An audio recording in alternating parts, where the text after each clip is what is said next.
Hermanos, hoy continuamos con nuestra serie de la primera carta del apóstol Pedro. Así que los invito a abrir sus Biblias allí en Primera de Pedro capítulo 3.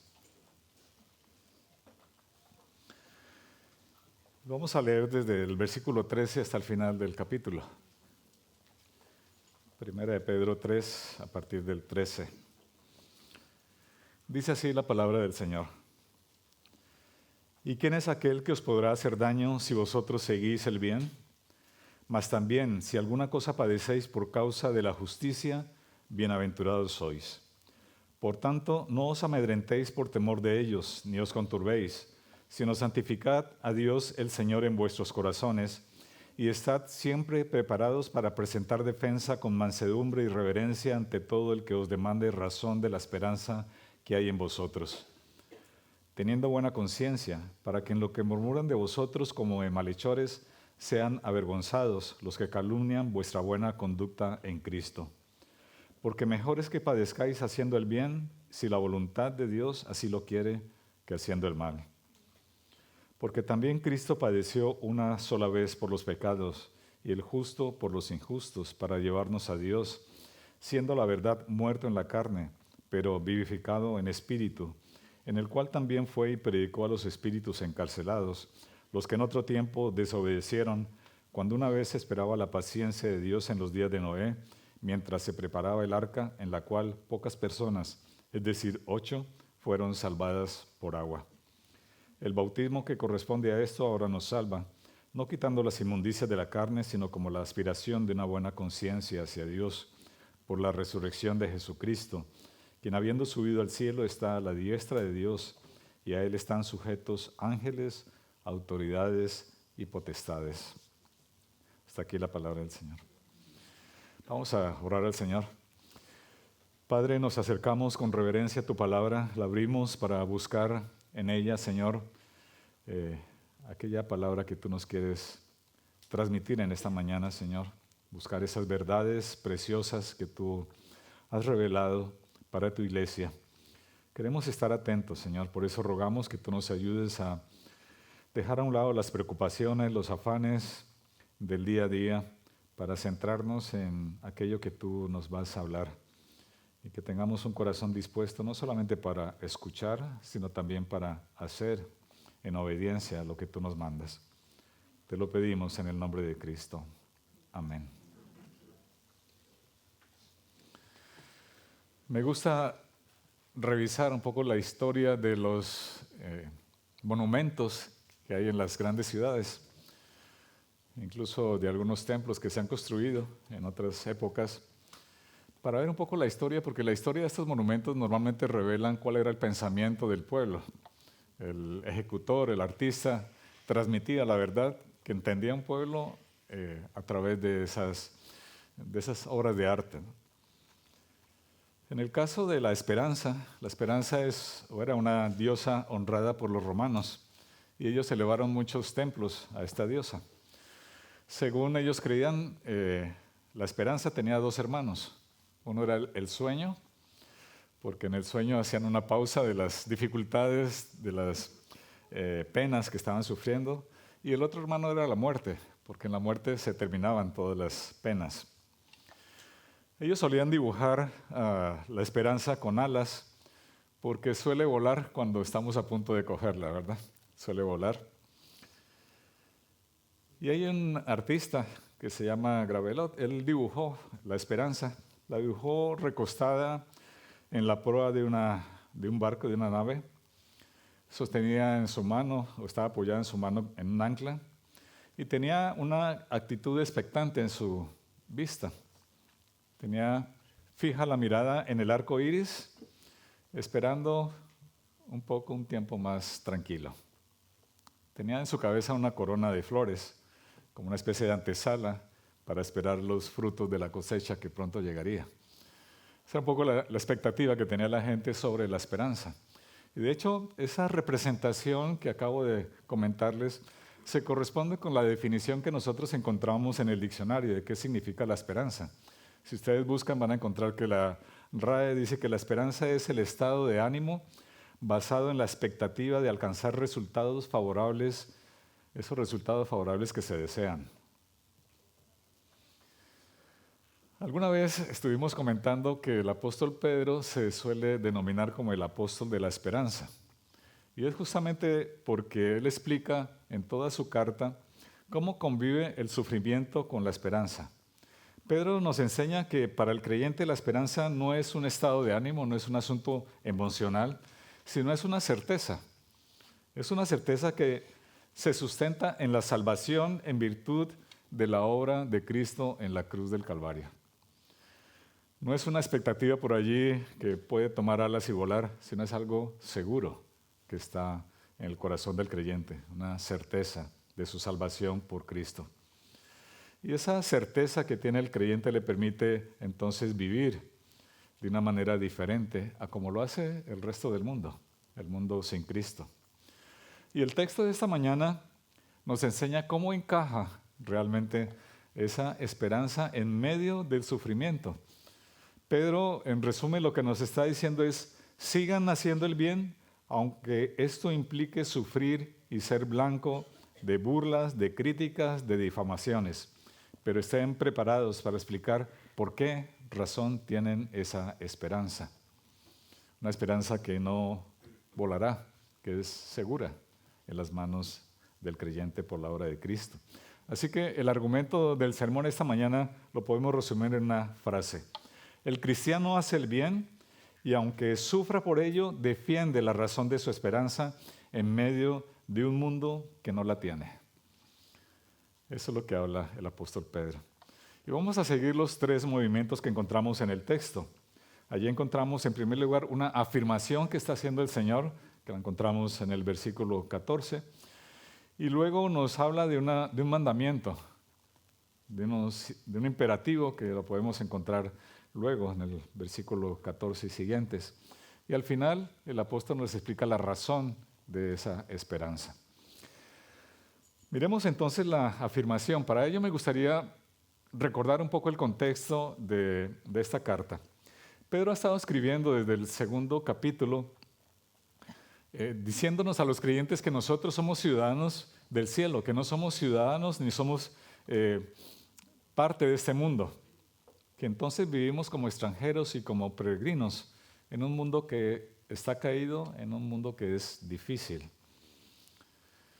Y aunque esa condición nos cause sufrimiento, nuestra vida debe ser, por lo tanto, diferente. Y Pedro desarrolla cómo es que debe ser la vida del creyente en el mundo y está abordando diferentes roles que nosotros como cristianos desarrollamos en el mundo. Habla del cristiano como ciudadano, habla del cristiano como trabajador, nos habla del cristiano como esposo, como esposa, nos habla del cristiano como prójimo y nos dice cómo debemos vivir. Vivir ejemplarmente, vivir siendo obedientes, respetuosos, compasivos, misericordiosos, amorosos, amigables, no vengativos, sino pacificadores. Todo eso está apuntando a lo que les acabo de decir. Vivimos de manera diferente. Ese es el punto que Pedro ha estado explicando antes de este pasaje.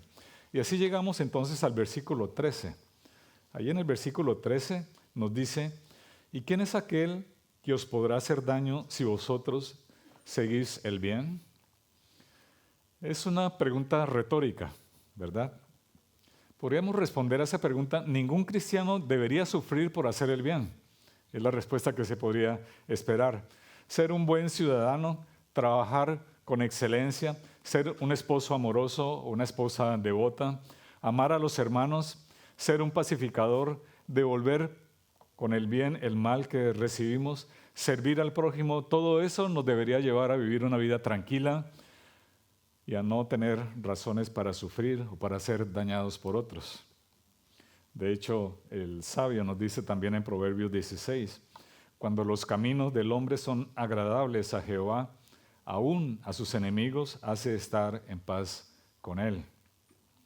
Así que lo natural, lo que podemos esperar cuando hacemos el bien, es que no haya reproches, sino que podamos vivir tranquilos. Pero estamos en un mundo caído, estamos en un mundo perverso, así que es muy posible que no podamos responder a esta pregunta como deberíamos responderla. Eventualmente, tú como creyente serás perseguido, serás criticado, recibirás daño por hacer el bien. Y podemos ver muchos ejemplos. Seguramente tú tienes experiencias personales que hablan justamente de esta verdad. Pero también las podemos encontrar en las noticias. No hace falta buscar mucho para encontrar noticias como la siguiente. Un proyecto de ley que fue presentado al Parlamento de Israel dice lo siguiente: cualquier individuo que persuada a una persona directamente, digitalmente, por correo directo o en línea, a convertirse a su religión, su sentencia es de 1 año, si la persona a la que persuades es un adulto, o 2 años, si esa persona es un menor de edad. Así que ya sabemos qué puede esperar a los padres cristianos que viven en Israel si esta ley se llega a aprobar. Está diciendo que el padre cristiano no puede disuadir a su hijo del Señor, del cristianismo. No hace falta ir a los países musulmanes, a los países en guerra por allí muy lejanos. Ya en el occidente estamos siendo perseguidos. En Canadá hay una ley que declara que eres culpable de terapia de conversión si aconsejas a tu hijo biológico masculino que acepte su identidad masculina. Es un delito para el gobierno de Canadá. Adam Smith, un cristiano veterano del ejército, ha sido declarado culpable por orar en silencio cerca de una clínica de abortos en Inglaterra. Y para no ir más lejos, Cataluña prohíbe a los grupos pro vida acercarse a las mujeres que acuden a clínicas abortivas y orar delante de esas clínicas. Es ya una realidad. Esto es lo que está pasando. Pero Pedro nos dice un poco más adelante en el capítulo 4 que no nos sorprendamos como si algo extraño estuviese sucediendo. Esto ha pasado en la historia muchas veces. Ha pasado en la historia con José, con Moisés, con David, con Elías, con Daniel, con Jeremías, de hecho con todos los profetas, con Pablo, con Pedro, con todos los apóstoles ha pasado esto. ¿Por qué razón? Porque vivimos en un mundo caído, que ama el pecado, retorcido por el pecado. Y en medio de esa situación, el Señor nos trae la afirmación a la que hace referencia esta primera parte del sermón, una afirmación tremenda que aparece en la primera parte del versículo 14. Mas también, si alguna cosa padecéis por causa de la justicia, bienaventurados sois. Qué palabra de consuelo, ¿verdad, hermanos? Somos bienaventurados, dice el Señor. Somos dichosos. Nos está diciendo que Él está en control, que Él no es indiferente al sufrimiento del creyente cuando vive como Él quiere. De hecho, si nosotros miramos en el Evangelio y escuchamos la palabra del Señor Jesús allí en las Bienaventuranzas, en el capítulo 5 nos dice lo siguiente, solamente un resumen: bienaventurados los que padecen persecución por causa de la justicia, porque de ellos es el reino de los cielos. Bienaventurados sois cuando por mi causa os vituperen y os persigan y digan toda clase de mal contra vosotros mintiendo.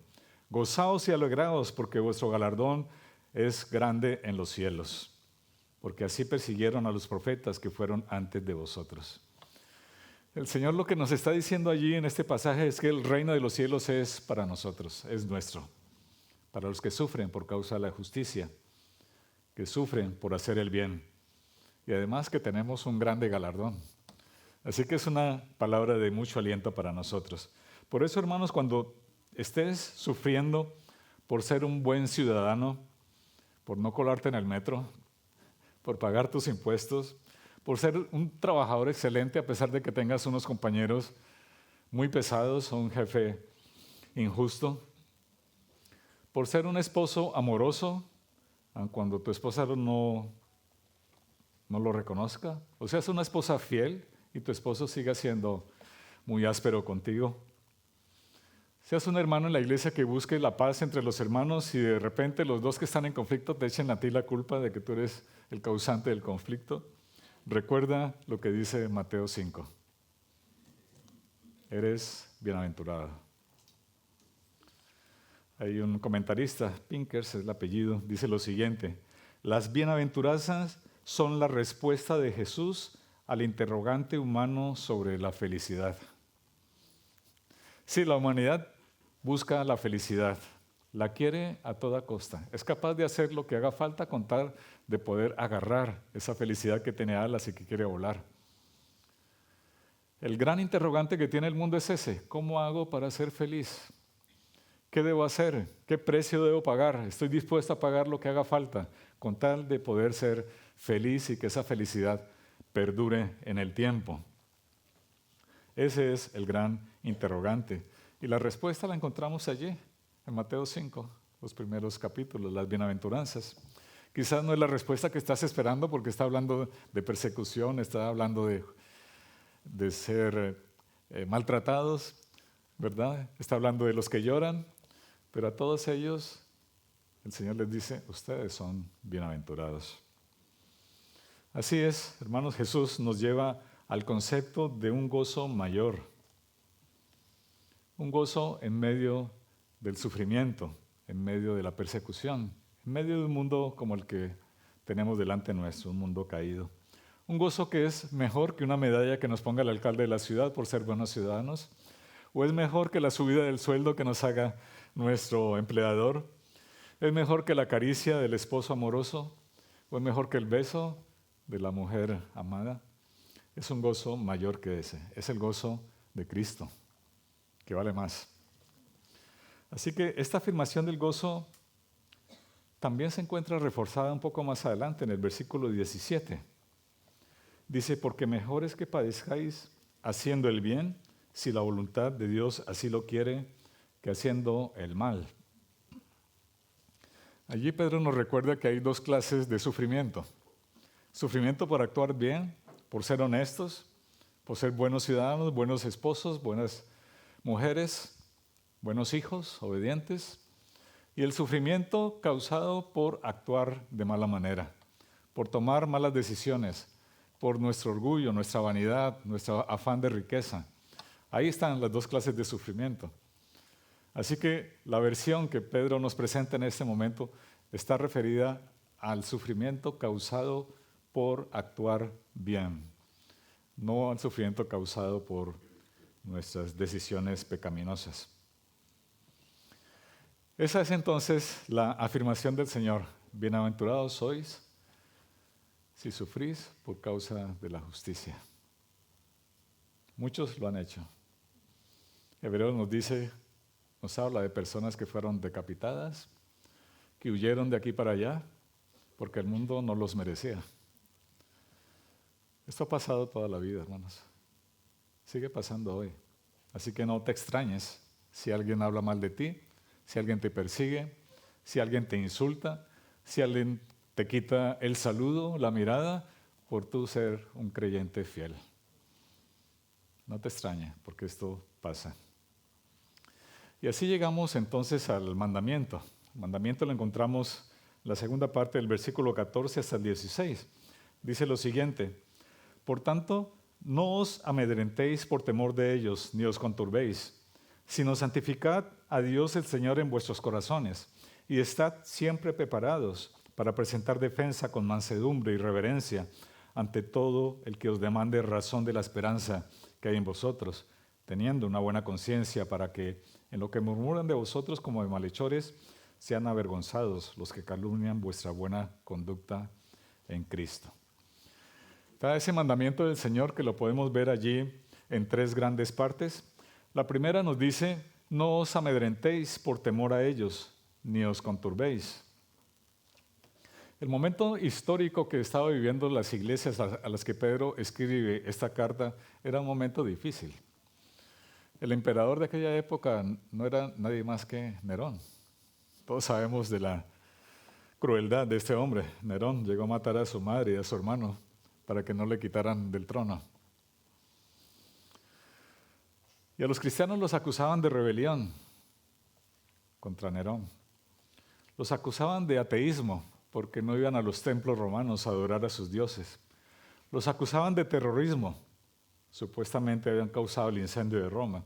Los acusaban de canibalismo. Los acusaban de inmoralidad porque hacían unas reuniones que ellos llamaban ágape, que significa reuniones de amor. Los acusaban de perjuicio comercial, de movilizar a los esclavos. De todo eso acusaban a los cristianos en ese momento. Hoy a nosotros como creyentes nos acusan de intolerantes. Otros nos llaman ingenuos. Otros nos dicen que somos antiguos, sectarios, ¿verdad? Que somos enemigos del progreso, que somos homófobos, que vamos en contra de la ciencia, que estamos en contra de los derechos y libertades de los ciudadanos, por decir poca cosa de los que nos acusan los incrédulos. ¿Y cuál suele ser nuestra reacción frente a las acusaciones de los demás? La acusación natural es sentir miedo. Sentimos miedo, ¿verdad? Nos asustamos.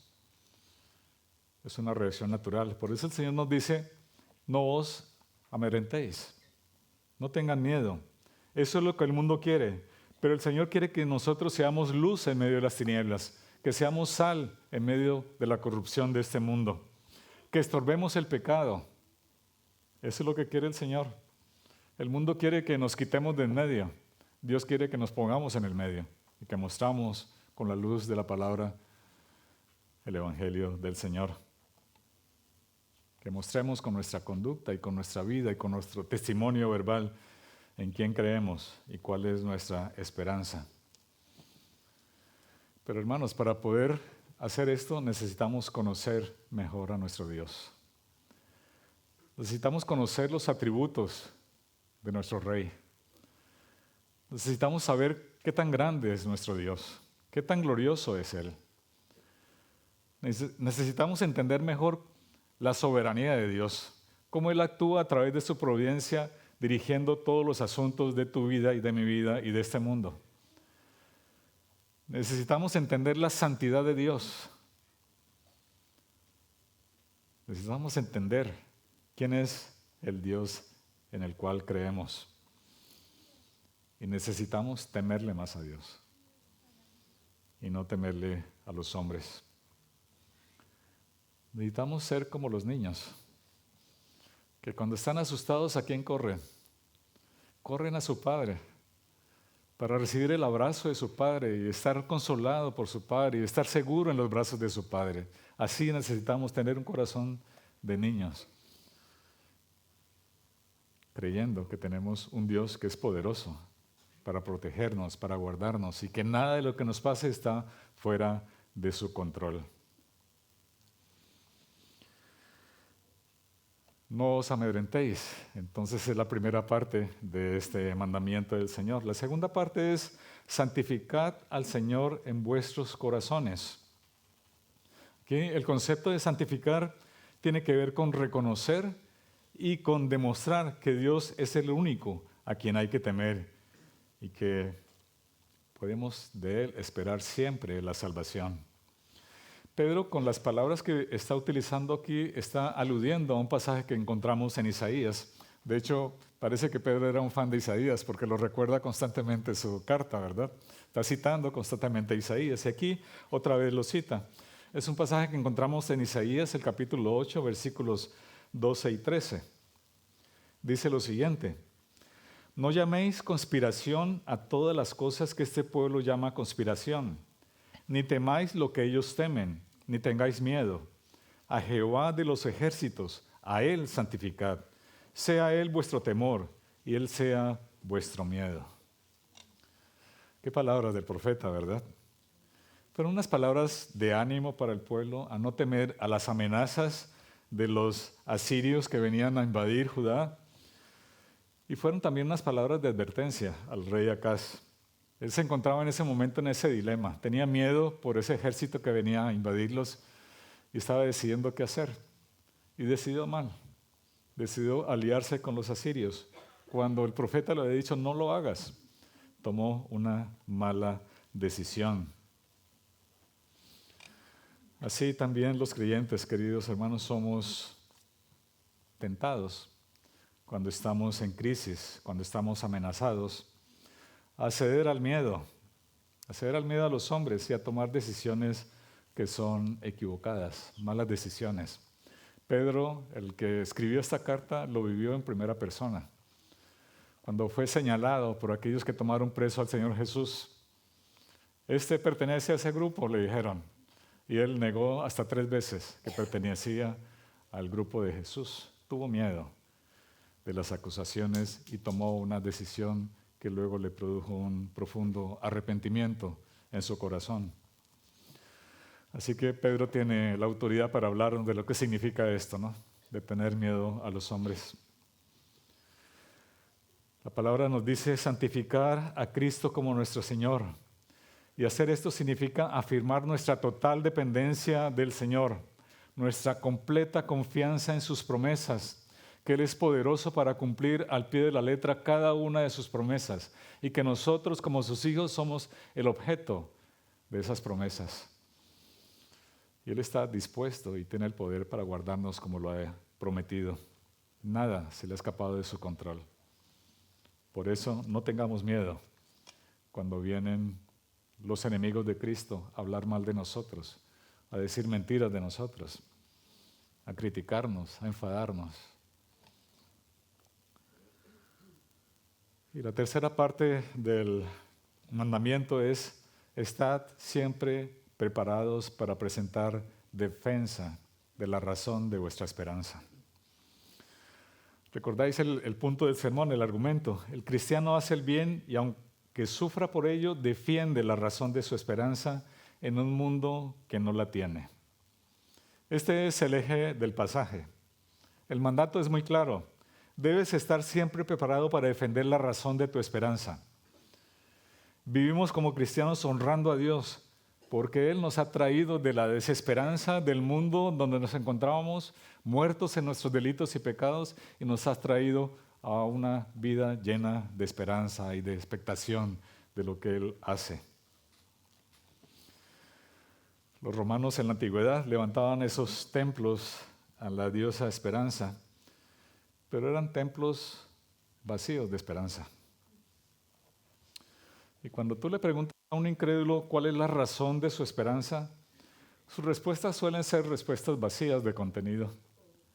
Suelen ser razones evasivas, incoherentes. Algunos llegan a decir, bueno, mi esperanza ahora que soy joven es estudiar, prepararme mejor para tener entonces un buen trabajo. Así que su esperanza es tener un buen trabajo. Y así estudian 4 o 5 años y salen, se gradúan y comienzan a buscar trabajo y se encuentran con la realidad difícil que es encontrar un buen trabajo.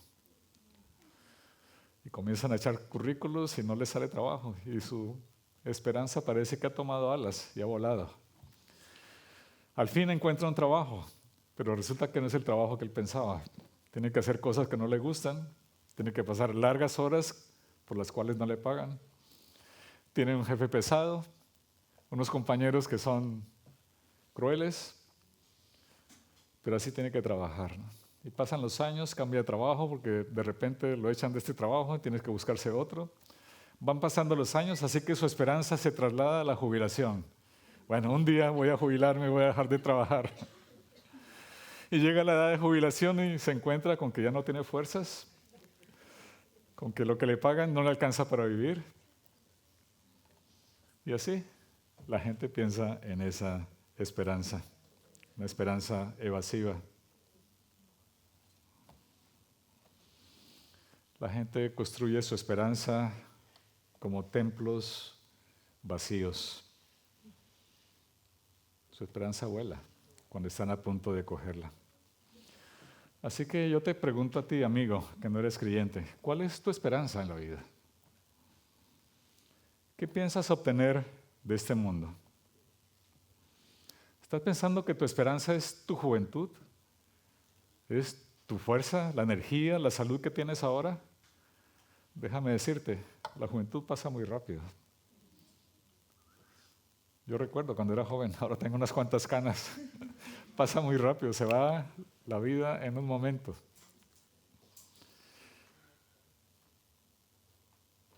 ¿En qué tienes tu esperanza, querido amigo? Porque si tu esperanza está en aquellos logros de los cuales he dado unos pincelazos como ejemplo, estás edificando un templo vacío, justamente de esperanza. Y ahora te pregunto a ti, querido hermano, ¿cuál es tu esperanza? ¿En qué sustentas tu vida? ¿Qué esperas recibir? La respuesta la encontramos en el mismo apóstol Pedro. Ya lo ha dicho desde el comienzo de la carta. Si vamos atrás un poco al primer capítulo, allí encontramos plenamente evidenciada cuál es la esperanza del creyente. Lo encontramos en los versículos 3 y 4. Bendito el Dios y Padre de nuestro Señor Jesucristo, que según su grande misericordia nos hizo renacer. ¿Para qué? Para una esperanza viva, por la resurrección de Jesucristo de los muertos, para una herencia incorruptible, incontaminada, inmarcesible, reservada en los cielos para vosotros. Como dice la canción que solemos cantar, nuestra esperanza en vida y muerte, Cristo es. Es Jesucristo resucitado, queridos hermanos, quien nos salvó y quien nos sustenta hasta el final. Quien está en los cielos preparando una morada para ti y para mí, si eres creyente. Está preparando esa herencia de la que habla el apóstol Pedro. Una herencia incorruptible, una herencia inmarchitable. Como dice un poco más adelante en el versículo 13 de ese primer capítulo, esperamos por completo en la máxima expresión de la gracia de Dios cuando Cristo vuelva por su iglesia. Entonces seremos plenamente su pueblo y Él será nuestro Dios. Allí estaremos despojados de este cuerpo de maldad, de este cuerpo que se envejece, que se enferma. Ya estaremos despojados de ese cuerpo. Allí Dios mismo enjugará nuestras lágrimas. Ya no habrá muerte, no habrá dolor, no habrá llanto, no habrá clamor. Allí ya no recibiremos los reproches, ni las falsas acusaciones, ni las calumnias. En su lugar contemplaremos la gloria de nuestro Dios en todo su fulgor, porque no habrá necesidad de sol ni de luna. Allí la noche no será más. Allí comeremos del árbol de la vida para estar eternamente con Cristo. Allí no habrá un templo vacío, porque el Señor, el Dios Todopoderoso y el Cordero son el templo. Esa es nuestra esperanza.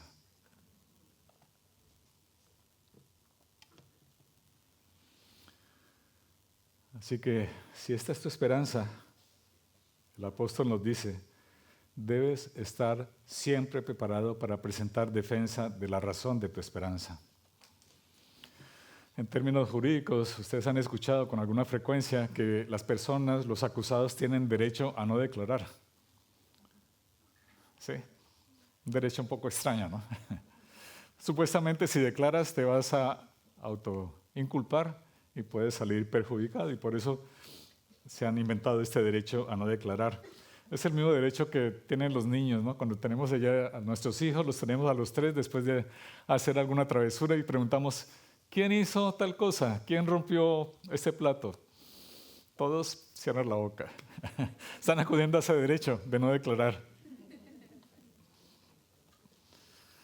Pero Pedro nos está diciendo aquí que no tienes ese derecho. Tú como cristiano no tienes el derecho a no declarar. No te puedes callar cuando alguien te pregunte por qué haces lo que haces como cristiano, por qué vives con la esperanza como creyente. Debes poder explicar el Evangelio, querido hermano. Debes entender los fundamentos de la fe. Debes tenerlos claros en tu corazón.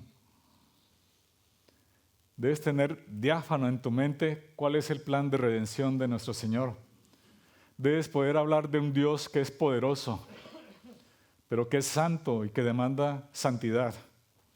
Debes poder hablar de Jesucristo, que se hizo carne, que vino a morar entre nosotros, que vivió en justicia, que vivió en santidad y que a pesar de eso murió en una cruz para llevar nuestros pecados y nuestras maldades. Debes poder hablarle a esa persona que es un pecador, que ha ofendido al Señor gravemente y que no tiene ninguna otra oportunidad de salvación si no viene arrepentido a los pies de la cruz de Cristo. Debes poder hablar con claridad a las personas que demandan la razón de tu esperanza. Y no hace falta que utilices términos teológicos rebuscados. Puedes hablar con sencillez de cuál es tu convicción como creyente. ¿Por qué crees en Cristo? ¿Por qué sabes que eres salvo? ¿Por qué tienes la esperanza de que un día estarás con Cristo en la eternidad? Debes entender en qué es lo que estás creyendo y por qué razón eres creyente. Hermanos, para muchos lo que los detiene no es el temor a los hombres, sino el temor a sí mismos por no saber cómo explicar el Evangelio, por su incapacidad de poderlo hacer. Por eso, queridos hermanos, piensa en la fuerza que tiene la exhortación que el Señor nos hace esta mañana. Debes estar preparado para defender tu fe. Y esto es algo que concierne a todos los creyentes. No es solamente para los pastores o para los maestros, es para ti si eres creyente.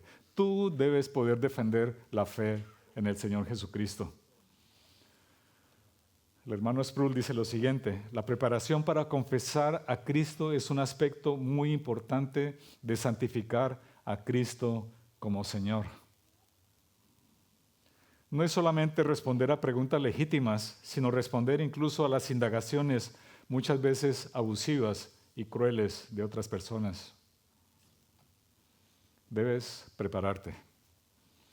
Es un llamado perentorio para todos nosotros, para ti y para mí. Debes explicártelo a ti mismo cada día. Explícate el Evangelio tú mismo. Recuerda cada uno de los elementos básicos del Evangelio y predícatelo cada día en tu tiempo de reflexión con el Señor, porque tú necesitas el Evangelio cada día también. Necesitas recordártelo. Habla a tus hijos del Evangelio. Ellos necesitan urgentemente escuchar de la esperanza que tú tienes. Explícales por qué vives como vives. Explícales por qué amas a la iglesia del Señor. Explícales por qué te arrodillas cada mañana a rogar por ellos, por su salvación. Que ellos entiendan lo que significa ser un creyente legítimo. Que ellos entiendan por qué razón no participa en los carnavales del colegio. Por qué razón no va a las discotecas con sus amigos. Que ellos puedan entender esas razones y puedan explicar y dar la respuesta correcta a quienes les van a preguntar por qué razón hacen esto o aquello. Ellos también lo necesitan. El mundo necesita que nosotros hablemos de Cristo. Tus vecinos lo necesitan urgentemente. Tu compañero de trabajo lo necesita. Que tú le expliques que hay esperanza en Cristo. Otro aspecto que nos dice el Señor aquí es que esto debes hacerlo con mansedumbre y con reverencia. No debes dar bibliazos. La forma correcta de anunciar el Evangelio es hacerlo con humildad, hacerlo con amabilidad, no con una actitud agresiva, incluso a veces con ira, porque parece que la persona no entiende y quisiéramos ponerlo ahí contra la pared, cogerle la solapa para que entienda. No lo hagas de esa manera, hermanos, hazlo con amabilidad. No estás en un debate político, no estás para ganar una discusión, estás hablando de cosas santas. Así que hazlo con respeto por el Señor del cual estás hablando y con respeto por la persona que tienes delante tuyo. Sin arrogancia, sin autosuficiencia. Aun cuando haya muchas oportunidades que te encuentres con un incrédulo impertinaz, con un perverso que solamente quiere burlarse de Cristo, no te sorprendas, porque esto va a suceder con mucha frecuencia. Sigue el ejemplo de Jesucristo y ten una buena conciencia cuando hables de Cristo. Ese es el mandamiento del que habla estos versículos, queridos hermanos. Debemos estar preparados para presentar defensa de nuestra esperanza. Y luego el apóstol habla acerca de quién es la razón de nuestra esperanza. Allí a partir del versículo 18. Porque también Cristo padeció una sola vez por los pecados, el justo por los injustos, para llevarnos a Dios, siendo la verdad muerto en la carne, pero vivificado en espíritu, en el cual también fue y predicó a los espíritus encarcelados, los que en otro tiempo desobedecieron, cuando una vez esperaba la paciencia de Dios en los días de Noé, mientras preparaba el arca, en la cual pocas personas, es decir, 8, fueron salvadas por agua. El bautismo que corresponde a esto ahora nos salva, no quitando las inmundicias de la carne, sino como la aspiración de una buena conciencia hacia Dios por la resurrección de Jesucristo, quien habiendo subido al cielo está a la diestra de Dios, y a él están sujetos ángeles, autoridades y potestades. Qué tremendo argumento el de Pedro. La razón para vivir según los principios que Pedro ha estado explicando en su carta es la obra de Cristo en la cruz.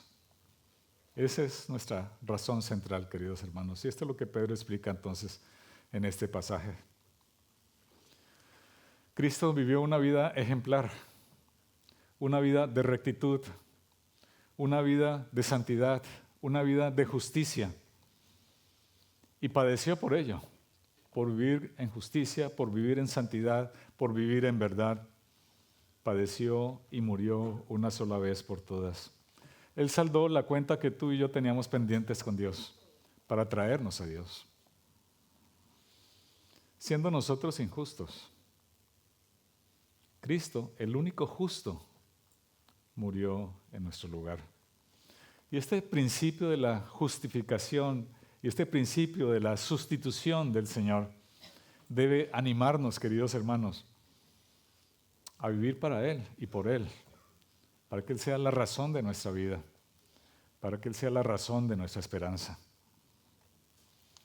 Y Pedro mira hacia atrás a la época de Noé, cuando el mundo estaba completamente pervertido hasta el punto de que Dios había decidido acabar con él. Pero aún así esperó pacientemente el Señor casi por 100 años mientras Noé estaba construyendo el arca, predicando a través de Noé, a quien se le llama un poco más adelante en la misma carta, pregonero de justicia. Sí, predicó por 100 años, Noé. Así que no te asustes si andas predicando por 5 o 10 años a tu familia y no creen. Él predicó por 100 años y la gente fue indiferente al Señor. Seguían en lo suyo. Seguían comiendo, bebiendo, casándose, dándose en casamiento, disfrutando la vida. ¿Se imaginan las burlas de aquellos cuando veían a Noé construyendo un arca en medio del desierto, un barco gigantesco? ¿Cómo se burlarían de él?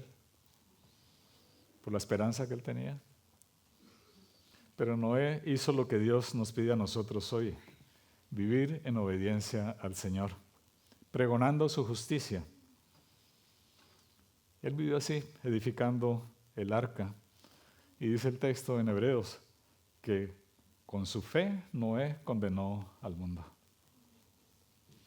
El agua fue la condenación del mundo impío y a la vez fue la salvación de Noé y su familia. Génesis nos dice de Noé que fue un varón justo, perfecto en sus generaciones. De hecho, la palabra o el nombre Noé significa consuelo. Pero Noé solamente es una sombra, un tipo de Cristo, porque Cristo es nuestro verdadero consuelo. Cristo es nuestra arca de salvación. En Él podemos confiar plenamente que Él nos va a salvar. Noé murió y sus huesos están en algún lugar en la tierra, pero Cristo se levantó victorioso de la tumba. Y ahora está sentado a la diestra del Padre, está en su trono. Y a Él están sujetos ángeles, autoridades y potestades. Esa es la razón de nuestra esperanza, que creemos en un Dios que está vivo, y un Dios que está aguardando que vengamos a Él.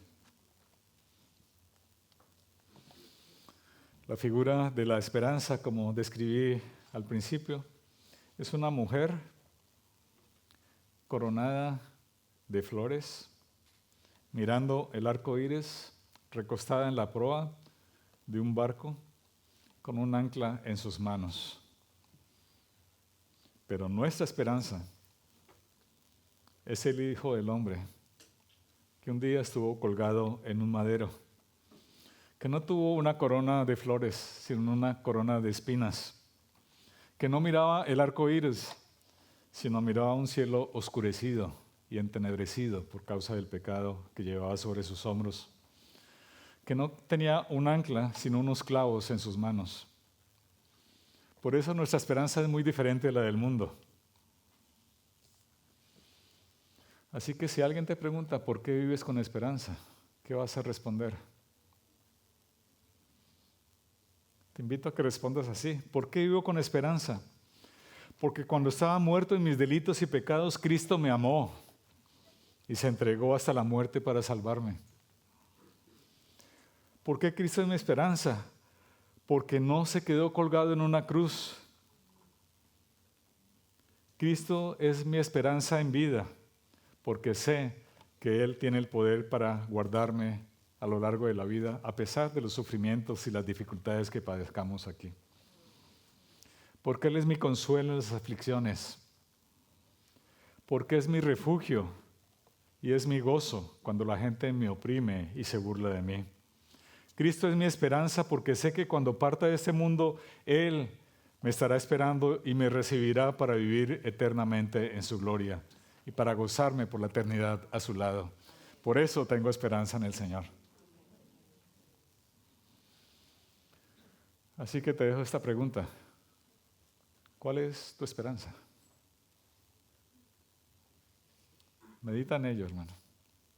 Medita en ello, querido amigo. ¿Cuál es tu esperanza? Oremos al Señor. Nuestro Padre, queremos darte gracias por tu palabra.